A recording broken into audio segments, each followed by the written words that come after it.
അൻസറേ, നമ്മളങ്ങനെ ഒരുപാട് പാരൻസിൻ്റെയും കുട്ടികളുടെയൊക്കെ ഡിസ്കഷൻസ്, അവരുടെ ഇമോഷണൽ തലങ്ങൾ, അവരുടെ സ്പിരിച്വൽ തലങ്ങൾ കഴിഞ്ഞൊരു എപ്പിസോഡ് നമ്മൾ അങ്ങനെയൊക്കെ നമ്മൾ ഡിസ്കസ് ചെയ്ത് പോയതാണ്. ഇപ്പോഴത്തെ നമ്മൾ ഒരു സാധാരണക്കാർ ജീവിക്കുന്നൊരവസ്ഥയിൽ അവർക്ക് കുറവുകളുണ്ടാവും, ഇല്ലായ്മകളില്ല. കുറവുകളെന്ന് പറഞ്ഞാൽ ചിലപ്പോൾ ഒരു പക്ഷേ ഒരു വണ്ടിയുടെ കുറവുണ്ടാകാം, അതിൻ്റെ ഇല്ലായ്മകളല്ല, അത് അല്ല, കുറവുകൾ ഉണ്ടാകാം. പക്ഷേ ഭക്ഷണം കഴിഞ്ഞു പോകും. കുറവുകൾ ഇല്ലായ്മകളല്ല എന്നാണ് ഞാൻ പറയുന്നത്. ഇപ്പോൾ ഫോർ എക്സാമ്പിൾ അതുപോലെ തന്നെ നമ്മുടെ നാട്ടിൽ ഒരുപാട് ഓർഫനേജസുകളും ഒക്കെ വളർന്നു വരുന്നുണ്ട്, വൃദ്ധസദനങ്ങൾ ഒരുപാട് വരുന്നുണ്ട്. അപ്പോൾ ഇവിടെയെല്ലാം നമ്മൾ കാണുമ്പോൾ കാരുണ്യത്തിൻ്റെ ചില കാഴ്ചകൾ നമുക്ക് കാണിക്കാനായിട്ട് പറ്റും. ഒരു ഫാമിലിയിൽപ്പെട്ട ഒരു പാരൻറ്റോ ഒരു അച്ഛനും അമ്മയും, അല്ലെങ്കിൽ എൻ്റെ വീട്ടിൽ ഞാനും എൻ്റെ വൈഫും അപ്പവും പാത്തും ഒക്കെ ഈ അനാഥാലയങ്ങൾ സന്ദർശിക്കുന്നതിൻ്റെ ആവശ്യകത വലിയ ഇമ്പോർട്ടൻറ്റ് ഫാക്ടർ അല്ലേ?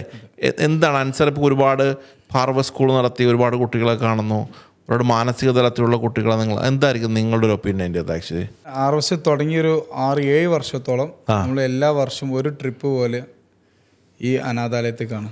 അപ്പോൾ ഞാൻ ഭയങ്കരമായിട്ട് പ്രൊമോട്ട് ചെയ്യുന്നത് ഇപ്പോൾ യാദൃശികമായിട്ട് ബാക്കി ചോദിച്ചുകൊണ്ട് പറയാണ്. കാരണം നമ്മൾ അവിടെ അടുത്തുള്ള മഞ്ചേരി, സെൽവാക്കർ, അങ്ങനെ കുറേ സ്ഥലങ്ങളുണ്ട്, മക്കളെ വിസിറ്റ് ചെയ്യിപ്പിക്കാറുണ്ട്. പക്ഷേ പിന്നീട് നമുക്ക് വലിയൊരു ക്വാണ്ടിറ്റി, ഇപ്പോൾ കുറച്ച് കുട്ടികളെ നമുക്ക് എളുപ്പത്തിൽ കൊണ്ടുപോകാൻ പറ്റും. കുട്ടികളുടെ എണ്ണം കുറച്ചും കൂടി കൂടിയപ്പോഴാണ് നമുക്ക് എന്ത് ചെയ്യാൻ പറ്റാത്തത്, അതിലേക്ക് എത്താൻ കഴിയും. എന്നാൽ പോലും നമ്മൾ അങ്ങനെ എന്തെങ്കിലും കാര്യങ്ങൾ ഉണ്ടെങ്കിൽ നമ്മൾ കുട്ടികളെ മാക്സിമം പ്രൊമോട്ട് ചെയ്യിപ്പിക്കണം. കാരണം എന്താ വെച്ചാൽ നാളെ നമ്മളെ മക്കൾക്ക് അങ്ങനെ തോന്നാതിരിക്കണമെങ്കിൽ ഇന്ന് നമ്മളിപ്പോൾ അവരെ നോക്കുന്ന സമയമല്ലോ, ഈ സമയത്ത് നമ്മൾ അവരെ കൊണ്ട് കാണിച്ചു കൊടുത്താലേ നാളെ നമ്മൾ ആ ലെവലിലേക്ക് എത്തുമ്പോൾ അവരെന്ത് ചെയ്യാതിരിക്കുള്ളൂ, ആ ഒരു പ്രവൃത്തി ചെയ്യാതിരിക്കുള്ളൂ എന്നുള്ളതാണ് ഏറ്റവും വലിയൊരു സത്യം. അപ്പോൾ അതുകൊണ്ട് തന്നെ എന്താ വെച്ചാൽ സ്വാഭാവികമായിട്ടും നമുക്ക് ഈ അനാഥാലയങ്ങൾ എന്ന സംഗതികളും അതുപോലെ തന്നെ അങ്ങനത്തെ എന്ത് കാര്യങ്ങളുണ്ടെങ്കിലും ഈ പ്രായത്തിൽ നമ്മൾ കൊണ്ടുപോയിക്കാണ്ട് എന്ത് ചെയ്യണം. ഇപ്പോൾ നേരത്തെ നമ്മൾ മറ്റ് എല്ലാ കാര്യങ്ങളും അനുഭവിക്കുക അല്ലെങ്കിൽ എക്സ്പീരിയൻസ് ചെയ്യണമെന്ന് പറഞ്ഞല്ലോ, അതേപോലെ ഇങ്ങനത്തെ കാര്യങ്ങൾ നിർബന്ധമായിട്ട് എന്ത് ചെയ്യണം, കാണിച്ചിട്ട് ചെയ്യണം. അപ്പോൾ അതിലൂടെ ഇവർക്ക് എന്ത് മാറ്റം, ഒരു ഇമോഷണലി ഒരു മാറ്റം ഇപ്പം അൻസാർ തന്നെ നിങ്ങളുടെ സ്കൂളിലെ കുട്ടികളുമായിട്ട് അങ്ങനത്തെ ഒരു യാത്രകൾ പോകും, കുട്ടികളൊക്കെ കരയും, ഒരുപാട് കരയും, സങ്കടങ്ങൾ ഉണ്ടാവും, മനസ്സിലായോ? അപ്പോൾ അവർ എന്തായാലും ഞാൻ മനസ്സിലാക്കിയ കാര്യം, അവിടുന്ന് തിരിച്ചു പോരുമ്പോൾ ഉറപ്പായിട്ടും എൻ്റെ ഉപ്പയും ഉമ്മയും ഞാൻ ഇങ്ങനെ എന്തായാലും നിർത്തൂല എന്നുള്ളൊരു മിനിമം ഒരു എന്താ പറയുക, ഒരു മാനസികമായി നല്ലൊരു തീരുമാനം കുട്ടി എടുത്തിട്ടുണ്ടാവുമെന്ന് ഞാൻ മനസ്സിലാക്കണേ. അപ്പോൾ അതുകൊണ്ട് അവരുടെ ഫീലിങ്സിൽ ടച്ച് ചെയ്യുമ്പോൾ ഉറപ്പായിട്ടും അതിൻ്റെതായ മാറ്റങ്ങൾ നമുക്ക് കാണാൻ കഴിയും. അപ്പോൾ എന്തായാലും നമ്മൾ കുട്ടികളെയൊക്കെ എല്ലാവിധ എൻ്റർടൈൻമെൻറ്റിലേക്കും അനുഭവിക്കുന്നതോടൊപ്പം തന്നെ ഇതിലേയും കൂടെ അവരെ നമ്മൾ കൊണ്ടുപോകണം. അതിൽ ഞാൻ എപ്പോഴും ചിന്തിക്കുന്ന ഒരു കാര്യമാണ്, അതായത് എന്താ വെച്ചാൽ ഈ എല്ലാ തരത്തിലുള്ള ഫീലിങ്സും മക്കളെ നമ്മൾ അനുഭവിപ്പിക്കണം. അത് കരയാൻ പഠിപ്പിക്കണം, ചിരിക്കാൻ പഠിപ്പിക്കണം, പെരുമാറാൻ പഠിപ്പിക്കണം. അതിനൊക്കെ ഏറ്റവും വലിയ റോൾ മോഡൽ അവരുടെ രക്ഷിതാക്കളായിരിക്കും. രക്ഷിതാക്കളാണ്. രക്ഷിതാക്കൾ ഒരു സ്ഥലത്ത് വാതിലടച്ച അതേപോലെ ആ കുട്ടിയും വാതിലടക്കും. അപ്പൊ നമ്മള് വാപ്പാരോടും ഉമ്മാരോടും നമ്മളെങ്ങനെ പെരുമാറണം, അതേ നമ്മളെ മക്കളും എന്ത് ചെയ്യുള്ളൂ, കണ്ടുപിടിക്കുള്ളൂ. അപ്പം എല്ലാ ഫീലിങ്സും ലൈഫിൽ കൊടുക്കാൻ പറ്റുന്ന ശരിയും തെറ്റും എല്ലാ കാര്യങ്ങളെക്കുറിച്ചും കൃത്യമായൊരു ബോധം അല്ലെങ്കിൽ കൃത്യമായൊരു അനുഭവം അവർക്ക് എന്ത് ചെയ്യണം, ഉണ്ടാക്കിയെടുക്കുന്നത് നല്ലതാണ്. എല്ലാ ഒരു ഫീലിങ്സ് ഒരു പരിമിതികളും നമ്മളെ കമന്റിലൊക്കെ വന്നൊരു കാര്യമായിരുന്നു, അതായത് കുട്ടികളെ കഷ്ടപ്പാട് അറിയിക്കാതെ എന്നുള്ള. അപ്പൊ നമ്മൾ അറിയിക്കുക എന്നുള്ള നമ്മളാ ഒരു വീഡിയോ ഒക്കെ ഭയങ്കര വൈറലായി ചെയ്തു, ഒരുപാട് ആളുകൾ കണ്ടു. നമ്മളിപ്പോൾ ഇത് പറയുമ്പോൾ 1.1 മില്യൺ ആൾക്കാർ ഫേസ്ബുക്കിൽ കണ്ടത് അതാണ്. അപ്പൊ അത്രയും എത്തുമ്പോൾ നമ്മൾ പറഞ്ഞ കാര്യം എന്താ വെച്ചാൽ അവരുടെ ഈ ഒരു ദിവസം പെട്ടെന്ന് ചെയ്തിട്ട് എല്ലാ പ്രശ്നങ്ങളും ആ കുട്ടിയുടെ തലേക്ക് വന്നാൽ ആ കുട്ടിക്ക് അത് താങ്ങാൻ കഴിയില്ല.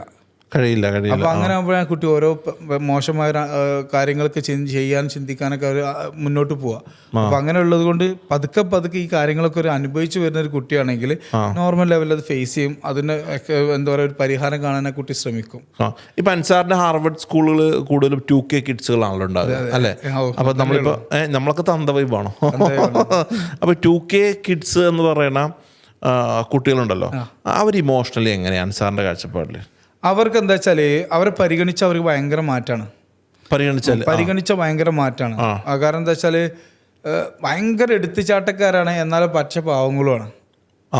ഞാൻ ഇപ്പോഴത്തെ തലമുറ ഞാൻ കണ്ട ഒരു കാര്യമാണത്.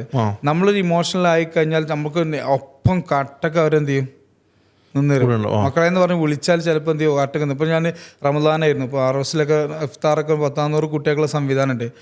അവിടെ സ്റ്റാഫ് ഒന്നും സത്യം പറഞ്ഞാൽ ഒരു പണി എടുത്തിട്ടില്ല. ഈ ഇഫ്താറിൽ ഒരിക്കലും അറേഞ്ച് ചെയ്യലൊക്കെ ഇവർ തന്നെ ചെയ്യാം. കുട്ടികളായിരുന്നു. അതെ. അപ്പോൾ അവർക്ക് നമ്മൾ ആദ്യം തന്നെ മീറ്റിംഗ് വിളിച്ച് തീരുമാനമായിട്ട് കൊടുത്താൽ പിന്നെ അവരെ കൂടി ഒന്ന് നമുക്ക് കാണുമ്പോൾ ഒരു സന്തോഷമാണ്. കാരണം അങ്ങനെയുള്ള ഒരു കുട്ടി ഏത് സാഹചര്യത്തിൽ ചെന്ന് കഴിഞ്ഞാലും ഉറപ്പായിട്ട് എന്ത് ചെയ്യും, അവൻ പെർഫോം ചെയ്യും. കാരണം വെച്ചാൽ അവന് ഇതിനു മുമ്പ് ഇഫ്താറിനെ ഒരുക്കാൻ പഠിപ്പിച്ചു കൊടുത്തിട്ടൊന്നുമല്ലല്ലോ, ആ സ്പോട്ടിൽ അവൻ പഠിച്ചതാണ്. അങ്ങനെ മുന്നോട്ട് വരാനുള്ളൊരു മെന്റാലിറ്റി ഇപ്പോഴത്തെ പുതിയ തലമുറക്ക് ഉണ്ട്. അപ്പോൾ നമ്മൾ അവരെ വല്ലാതെ ഇറിറ്റേറ്റ് ചെയ്യാതെ വല്ലാതെ പ്രയാസപ്പെടുത്താതെ കാര്യങ്ങൾ പറഞ്ഞു മനസ്സിലാക്കാൻ ശ്രമിക്കുകയാണെങ്കിൽ ഒരു പക്ഷേ കുറേ കുട്ടികൾ, 100% കുട്ടികൾ പറയാൻ കഴിയൂല, എന്നാൽ കുറേ കുട്ടികളൊക്കെ ട്രാക്കിലേക്ക് വരും.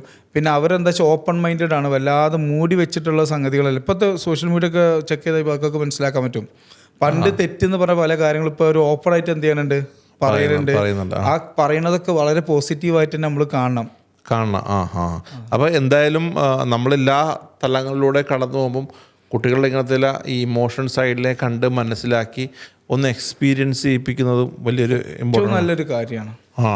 അതുപോലെ തന്നെ നമ്മൾ കഴിഞ്ഞ ദിവസം നമ്മുടെ പ്രിയ സുഹൃത്ത് റിയാസുമായിട്ടേ നമ്മളിങ്ങനെ ഡിസ്കസ് ചെയ്യുന്ന സമയത്ത് റിയാസ് നമ്മളോട് പറഞ്ഞിട്ടുണ്ടായിരുന്നു, അതായത് ഇപ്പം നമ്മൾ ആർക്കെങ്കിലും ഒരു പൈസ കൊടുക്കുകയാണ്, ദാനം കൊടുക്കുകയാണെന്ന് വിചാരിക്കും, അത് കുട്ടികളെ കൊണ്ട് കൊടുപ്പിക്കണം. കുട്ടികളത് മനസ്സിലാക്കണം, ഞാനിത് കൊടുക്കാനുള്ളവനാണ് എന്നുള്ളൊരു ആറ്റിറ്റ്യൂഡിൽ അവരെ മനസ്സിലാക്കി വളർത്തണം. അത് തന്നെയാണ് ഞാൻ എല്ലാ കാര്യങ്ങളും അങ്ങനെ. ഉപ്പ എന്താണോ ചെയ്യുന്നത് അത് മക്കൾക്ക് ചെയ്യാൻ കുറച്ചും കൂടി സ്മൂത്തായിട്ട് നടക്കും. ഉപ്പ കുറേ ദാനം ചെയ്യുന്നുണ്ട്, ഉപ്പ കുറേ അനാഥാലയങ്ങൾ സന്ദർശിക്കുന്നുണ്ട്, ഉപ്പ ഒരുപാട് കാര്യങ്ങൾക്ക് അവരുടെ പൈസ കൊണ്ട് സഹായിക്കാൻ പറ്റില്ല, ആരോഗ്യം കൊണ്ട് സഹായിക്കുന്നുണ്ട്. ഇതൊക്കെ ഒരു കുട്ടി കാണുന്നുണ്ടെങ്കിൽ ഭൂരിഭാഗം കുട്ടികൾക്ക് അത് മനസ്സിലാക്കാനും അതേ പാതയിലൂടെ അല്ലെ അതിനേക്കാൾ സൂപ്പറായിട്ട് മുന്നോട്ട് പോകാൻ എന്ത് ചെയ്യും, പറ്റും. പക്ഷെ എക്സ്പീരിയൻസ് കാണിച്ചു കൊടുക്കുക എന്നുള്ളത് ഒരു രക്ഷിതാവിന്റെ ഉത്തരവാദിത്തമാണ്. അത് ചെയ്യാന്നുള്ളത് കുട്ടികളുടെ ലോജിക്കാണ്. ചില കുട്ടികൾ ഇതൊക്കെ ഉണ്ടെങ്കിൽ പോലും ചില കുട്ടികൾ അത് ചെയ്തോളൊന്നുമില്ല, അത് കുട്ടിയുടെ മാനസികാവസ്ഥ പോലെ ഉണ്ടാവും. പക്ഷെ ഞാൻ പറയാം, ആ ഉപ്പന്റെ ചിന്താഗതിയും ആ കുട്ടീന്റെ ചിന്താഗതി എവിടെയോ സിങ്കാവാത്ത പ്രശ്നമായിരിക്കും സംഭവിച്ചിട്ടുണ്ടാവുക. അല്ലാതെ ഒരു വാപ്പ അടിപൊളി വാപ്പ, മകനാണെങ്കിൽ വളരെ മോശാവസ്ഥയിൽ നടക്കുക, ഒരിക്കലും ആ വാപ്പ കാണിച്ചു കൊടുക്കാത്തതുകൊണ്ടല്ലോ. അതെ. പക്ഷെ എന്താണ്, ആ കുട്ടിയും വാപ്പയും തമ്മിൽ എവിടെയോ എന്ത് ചെയ്തിട്ടുണ്ടാവില്ല, ഒരു സിങ്ക് ഉണ്ടാവും. അതായത് ആ കുട്ടീനെ കൺവിൻസ് ചെയ്യിക്കാൻ ഒരു പക്ഷെ വാപ്പാനെ കൊണ്ട് പറ്റിയിട്ടുണ്ടാവില്ല. വാപ്പാന്റെ ലെവൽ അടിപൊളിയായിട്ട് എന്ത് ചെയ്ത് പോകുന്നുണ്ടാവും. അത് മകന്റെ കേസ് മനസ്സിലാക്കി കൊടുക്കാൻ ചിലപ്പോൾ വാപ്പാക്ക് പറ്റിയിട്ടുണ്ടാവില്ല. ഇതെല്ലാം ചെയ്യുമ്പോഴാണ് ഈ റിയാസ്ക പറഞ്ഞ കാര്യം, അന്ന് ആ വാപ്പ ആ കുട്ടീനെ കൊണ്ടാണ് കൊടുപ്പിച്ചിട്ടുണ്ടെങ്കിൽ അത് ആ കുട്ടിക്ക് അതൊരു ശീലമായിട്ട് എന്ത് ചെയ്യുന്നു, മാറും. അതിനുവേണ്ടി വാപ്പനെ ആയിരിക്കും നേരിട്ട് ചിലപ്പോൾ എന്ത് ചെയ്തിട്ടുണ്ടാവും, എല്ലാ കാര്യങ്ങളും ചെയ്തിട്ടുണ്ടാവും, മക്കളെ അറിയിച്ചിട്ടുണ്ടാവില്ല. യെസ്. അപ്പൊ എന്തായാലും നമ്മുടെ കുട്ടികളെയൊക്കെ ഇങ്ങനത്തെ ചില തലങ്ങളിലൂടെയൊക്കെ കുട്ടികളെയൊക്കെ സന്ദർശിക്കട്ടെ, അല്ലേ? അപ്പൊ അവർക്ക് മാനസികമായിട്ട് വേറൊരു ഇതുണ്ടാവും. അതെ, നന്മകൾ ചെയ്യുമ്പോൾ മനസ്സിലുണ്ടാവുന്ന ഒരു സന്തോഷമുണ്ട്. ആ സന്തോഷം മനസ്സിലാക്കി കൊടുക്കാൻ മക്കൾക്ക് മനസ്സിലാക്കി കൊടുക്കാൻ നമുക്ക് സാധിച്ചാൽ പിന്നെന്താ നമുക്ക് നോക്കുള്ളത്, ആ സന്തോഷം അവർക്ക് ലഹരിയായിട്ട് മാറും. അതാണ് ലഹരിയായിട്ട് മാറേണ്ടത്. യെസ്. അപ്പൊ നമുക്ക് വേണ്ടിയിരിക്കണം. അതെ. Thank you.